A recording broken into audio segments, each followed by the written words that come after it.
No matter what you're watching on ESPN, we've become attached to the TV personalities that bring those sporting moments to us. When those seemingly nice people do bad things, it's a shock to our psyches. Here are some of the biggest and most inexplicable scandals from the worldwide leader in sports.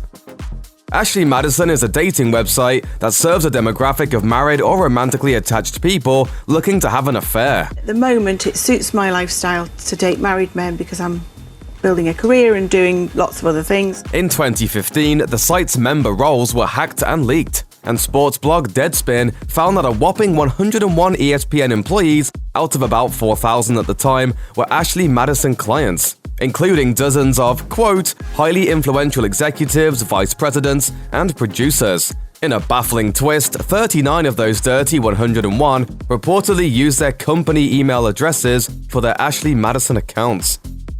In this age of omnipresent cameras, the whole world can witness a celebrity meltdown in minutes. That's what happened to ESPN's Britt McHenry in April 2015. As MSNBC reported, security footage was released that showed McHenry mouthing off to a tow lot employee who she wasn't happy with, to say the least. Wax doesn't rain, and you don't? Maybe if I was missing some teeth, they would hire me, huh? After firing off a few more insults, she added, I'm on television, and you're in a trailer, honey.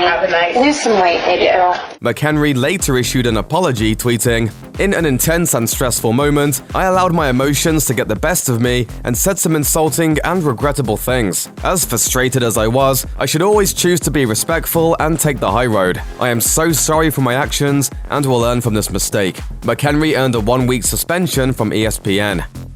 Chris Berman's alleged skeeviness isn't exactly breaking news. Beginning in 2011, ESPN makeup artist Sue Berman claimed that while working on ESPN's Sunday NFL Countdown, Berman made unsavory comments and sent her not safe for work text messages. According to the Daily Mail, Berman's husband supposedly made ESPN higher-ups aware of Berman's actions in 2015, and soon thereafter, Berman was fired. That's when she decided to sue the network. A company investigation found that Berman's claims, quote, had no merit, but the network reached a settlement with her anyway, which, according to an ESPN spokesman, was to, quote, save a considerable amount of time and litigation costs.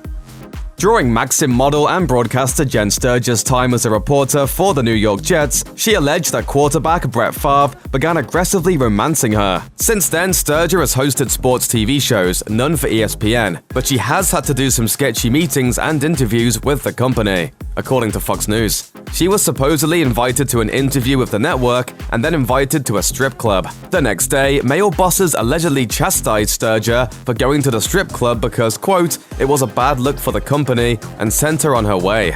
Later, Sturger reportedly went to ESPN headquarters to inquire about a gig. She said that interview consisted of employees asking her about her history of hookups with different men. In 2008, ESPN personality Erin was secretly videotaped through a peephole in a Nashville hotel room, and the footage of the sportscaster wearing no clothes was posted online. According to Us Weekly, Andrews filed suit against both the man and the hotel. Not only did she have to endure all of that, but in a legal proceeding related to the case in 2016, Andrews testified that her employer, ESPN, exploited her too. She explained, "My bosses at ESPN told me, before you go back on air for college football, we need you to give a sit-down interview, and that was the only way I was going to be allowed back."